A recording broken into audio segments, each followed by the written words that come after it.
రుచికరమైన గోంగూర కాబోలి శనగల కూరని మరి తయారు చేసేసుకుందామా? హాయ్, హలో, నమస్తే. అందరూ ఎలా ఉన్నారు ఫ్రెండ్స్? బాగున్నారా? నేను కూడా చాలా బాగున్నాను. మీ అందరూ బాగాలని మనస్ఫూర్తిగా కోరుకుంటున్నాను. ఏం చేస్తున్నారు ఫ్రెండ్స్? బ్రేక్ఫాస్ట్ అయిపోయిందా? నాది కూడా అయిపోయింది. మరి ఈ రోజు నేనైతే రైస్లోకి, పులావ్లోకి, బగారా రైస్లోకి, అలాగే అట్లలోకి సూపర్ కర్రీ చేసి చూపిస్తున్నానండి. గోంగూర కాబోలి శనగల కూర అండి. చాలా బాగుంటుంది. మరి చేసేసుకుందామా?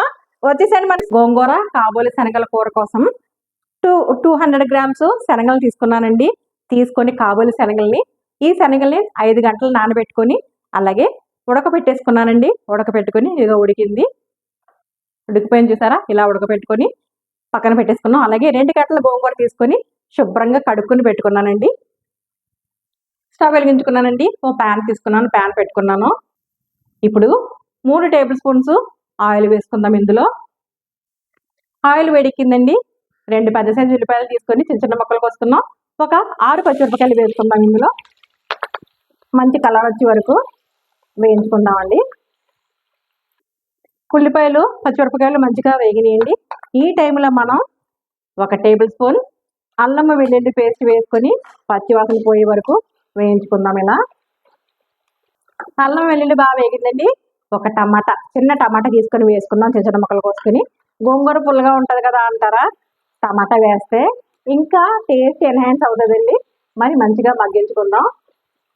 టమాటాలు బాగా మగ్గిందండి, టమాటా ముక్కలు.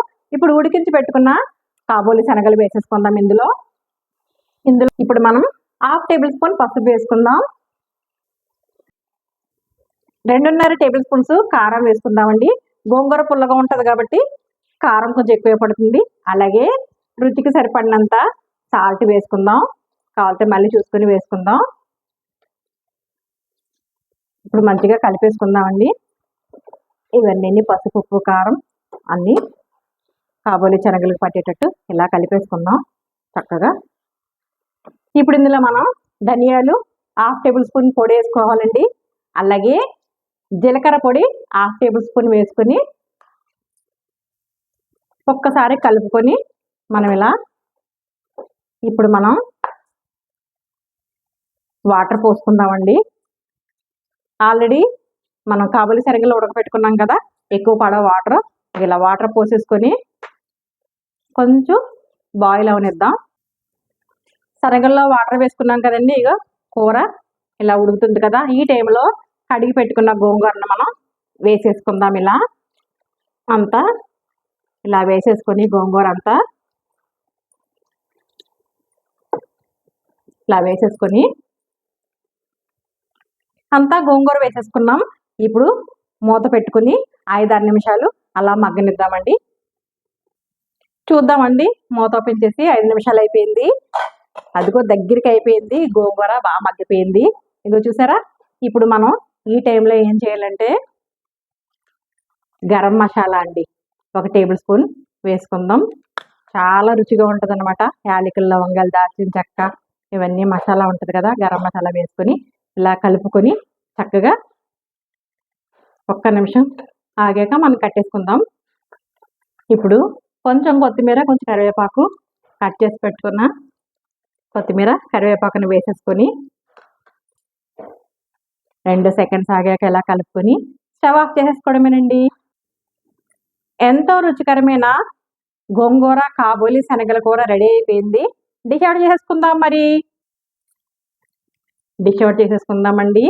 గుమగుమలాడిపోతుంది మన గోంగూర కాబోలి శనగల కూర. చాలా టేస్టీగా ఉంటుంది. చాలా సింపుల్ కదా. డిష్ అవుట్ చేసేసుకుందాం. ఇలా అయిపోయిందండి. డిష్ అవుట్ చేసేసుకున్నాను. చూడండి, దగ్గరగా చూపిస్తున్నాను. కాబోలి శనగల కూర అండి. చూసారు కదా, చాలా సింపుల్గా తయారు చేసుకున్నాం కదా. మరి ఇది రైస్లోకి, బగారా అన్నంలోకి, అలాగే పులావ్లోకి చాలా టేస్టీగా ఉంటుంది. మరి ఎప్పుడు చికెన్, మటన్ చేసుకునే కన్నా ఇలాగ బగారా అన్నం చేసుకున్నప్పుడు, పులావ్ చేసుకున్నప్పుడు ఇలా చేసుకున్నట్టయితే కనుక ఇంకో ప్లేట్ ఎక్స్ట్రా తినేస్తాం. అంత టేస్టీగా ఉంటుంది. మరి మీరు కూడా ఇలాగే తయారు చేసి మీకు ఎలా కుదిరింది కామెంట్ సెక్షన్లో పెట్టండి. అంతకన్నా ముందు ఫస్ట్ టైం కనుక నా ఛానల్ చూసినట్టయితే లైక్ చేయండి, షేర్ చేయండి, సబ్స్క్రైబ్ చేసుకోండి ఫ్రెండ్స్. పక్కన బెల్ బటన్ టచ్ చేయండి. ఆల్ కూడా టచ్ చేసినట్టయితే నేను పెట్టిన ప్రతి వీడియో నోటిఫికేషన్ రూపంలో వస్తుంది. వర్షం పడుతుందండి. ఈరోజు ఫ్రైడే రెసిపీ చేస్తున్నాను. వర్షం పడుతుంది. మరి వేడివేడిగా నేను బగారా రైస్ చేసుకొని తినేస్తాను. టేస్ట్ చేయట్లేదు. మరొక రెసిపీతో మీ ముందుకు వస్తాను. మరి అంతవరకు bye bye friends. Take care friends. Thank you so much.